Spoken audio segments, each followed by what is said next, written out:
लोगों को इस वार के अंदर खड़ा कर दूंगा। मेरे अंदर इतना जोश है, ठीक है।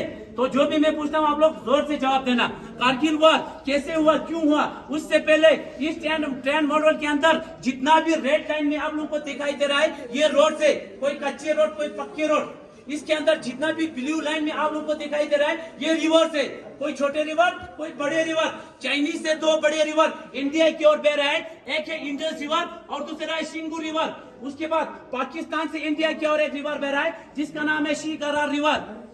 ईस्ट इंडियन मॉडल के अंदर कुछ रेड लेटर में कुछ गांव का नाम लिखा हुआ है, गुलतारी, गोन, मटियाल, बिजोदन, मरोल, ये अभी भी पीओके के अंदर मौजूद है। पीओके क्या होता है? जो कि पाकिस्तान वाले बोलते हैं आजाद कश्मीर। उसके बाद जितना भी एरोहेड मेरे और इंडिकेट कर रहा है, ये एलओसी है। क्या है एलओसी? क्या होता है?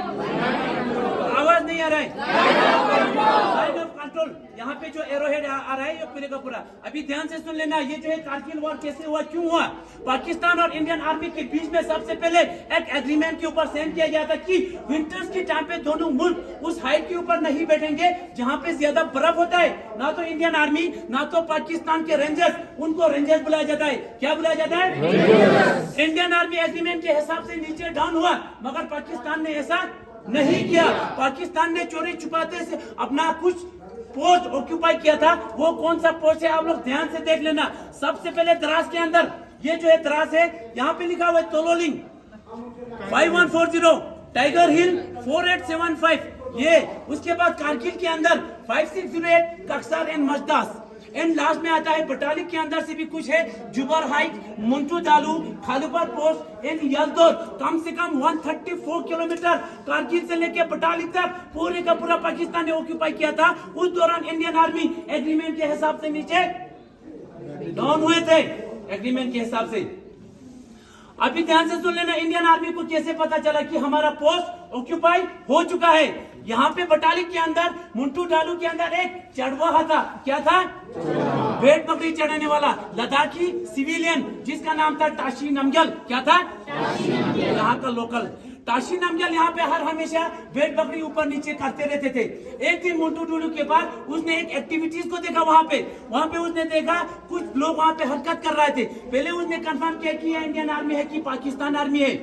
वहाँ पे उसने देखा लंबे चौड़े पठानी सूट में 8 से 10 बंदे पत्थर से बंकर बना रहा था वहाँ पे। उनको कंफर्म हुआ कि ये इंडियन आर्मी नहीं है, ये पाकिस्तान आर्मी है। इसीलिए बटालियन में बेस में आके इंडियन आर्मी को इंफॉर्मेशन दिया जाता है, सर मुंटू डालू के ऊपर कुछ लोग हरकत कर रहे हैं, आप लोग देख लेना बोल के। इंडियन आर्मी फटाफट एक्टिवेट हो जाता है और यहाँ पे एक पेट्रोलिंग तैयार किया जाता है। उस पेट्रोलिंग कमांडर का नाम था कैप्टन सौरभ कालिया। क्या था? मैंने बोला कैप्टन सौरभ कालिया। क्या था? कैप्टन सौरभ कालिया के साथ 10 जवान पेट्रोलिंग के लिए भेजा जाता है। यहाँ से भेजा तो जाता है, वहाँ से एक भी वापस नहीं आता है, पूरे का पूरा वहाँ पे शहीद हो जाता है। इसीलिए इंडियन आर्मी यहाँ पे ऑपरेशन लॉन्च किया गया। उस ऑपरेशन का नाम था ऑपरेशन सफेद सागर। क्या था? ऑपरेशन सफेद सागर अब इसलिए नाम दिया गया क्योंकि ज्यादा डोमिनेंट हाइट होने के कारण इंडियन आर्मी और इंडियन एयरफोर्स दोनों मिलकर उस ऑपरेशन को सक्सेसफुल बनाता है। ऑपरेशन तो सक्सेसफुल हो गया, मगर खालूबर 4812 के ऊपर सबसे लास्ट में खालूबर 4812 के ऊपर हमारी 111 गोरखा राइफल का कैप्टन मनोज कुमार पांडे बहादुरी के साथ लड़ते लड़ते वहां पे वो शहीद होते। उनकी वीरता को देख के भारत सरकार ने सबसे पहले परमवीर चक्र से सम्मानित किया गया। बाद में आता है द्रास के अंदर, ये जो है द्रास के अंदर यहाँ पे तोलोलिंग लिखा हुआ है। ये तोलोलिंग मेन था। तोलोलिंग मेन किस लिए था? क्योंकि श्रीनगर से आते समय ये जो है रेड लाइन है, ये NH1 हमारा नेशनल हाईवे है, तोलोलिंग के नीचे से आता है, इसीलिए पाकिस्तान के निगरानी में था। किसके निगरानी में था? अगर आज हम सबसे पहले तोलोलिंग को रिकैप्चर नहीं करते तो यहाँ पे कौन होते? ऐसा होने देते? होने देते ऐसा? ऐसा ना हो। यहाँ पे सबसे कैप्टन विजय थापर को यहाँ पे टास्क मिलता है। कैप्टन विजय थापर बहादुरी के साथ तोलोलिंग को रिकैप्चर करने के बाद 22 की एज में शहीद हुआ, जिसका द लास्ट पोस्ट आप लोग यहाँ पे जरूर पढ़िए। आप लोग को प्राउड फीलिंग होगा, उसको पता चल गया कि कल किसी भी टाइम में नहीं रहने वाला हूँ, इसीलिए उन्होंने एक दिन पहले अपने पिताजी के नाम खत लिखा वहाँ पे। फिर फादर्स का रिप्लाई भी आप लोग बाद में पढ़ लेना, आप लोग को प्राउड फीलिंग होगा। उसके बाद आप लोगों ने सुना होगा 5140 के ऊपर कैप्टन विक्रम बत्रा का नाम सुना? सुना? जिसका दूसरा नाम क्या है? आवाज नहीं क्लियर है बिल्कुल। यहाँ पे शेरशाह 5140 टाइगर हिल कैप्टन विक्रम बत्रा को टास्क मिलता है। यहाँ पे बहादुरी के साथ लड़ते हैं। यहाँ पे कम से कम इंडियन आर्मी को 1 महीने का समय लग जाता है। बहुत हाइट में था टाइगर हिल, इसीलिए कैप्टन विक्रम बत्रा बहादुरी के साथ वहां पे उस पोस्ट को रिकैप्चर करते करते वहां पे वो घायल हो जाता है। घायल होने के बाद दोबारा पोस्ट को टास्क को पूरा करना चाहता था दिल से।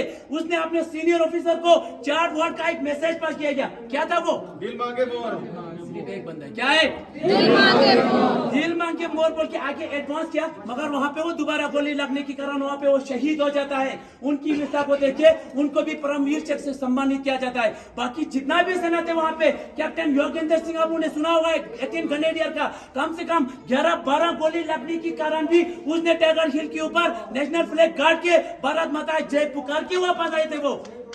उसके बाद जितना भी सेना थे 4875 के ऊपर पूरे का पूरा पोस्ट रिकैप्चर करने में सफल हो गया। लास्ट में आते हैं कारगिल के अंदर 5608 कक्सार मजदास, यहाँ पे भी एक ऑपरेशन लॉन्च किया गया पूरे इंडियन आर्मी के द्वारा। उस ऑपरेशन का नाम है ऑपरेशन तलवार। क्या है? ये जो है कारगिल युद्ध एक्चुअल में शुरू हुआ था बटालिक से शुरू हुआ था। कहाँ से शुरू हुआ? ये जो है कारगिल वार बटालिक से 2 मई को शुरू हुआ और कारगिल में आके 26 जुलाई को खत्म हो गया। कम से कम इंडियन आर्मी को 3 महीने का समय लग गया। पाकिस्तान ने जितना भी जगह जमीन पोस्ट ऑक्यूपाई करके रखा था, इंडियन आर्मी ने 3 महीने के अंदर पूरे का पूरा रिकैप्चर किया। पाकिस्तान को यहाँ से एक भी टुकड़ा लेके नहीं जाने दिया। इसीलिए हर साल 26 जुलाई को कारगिल विजय दिवस मनाता है। और इस दौरान इस देश की सुरक्षा करते करते उन माओं का 3 महीने के अंदर 527 जवान इस देश के लिए शहीद हुए। Thank you. जय हिंद।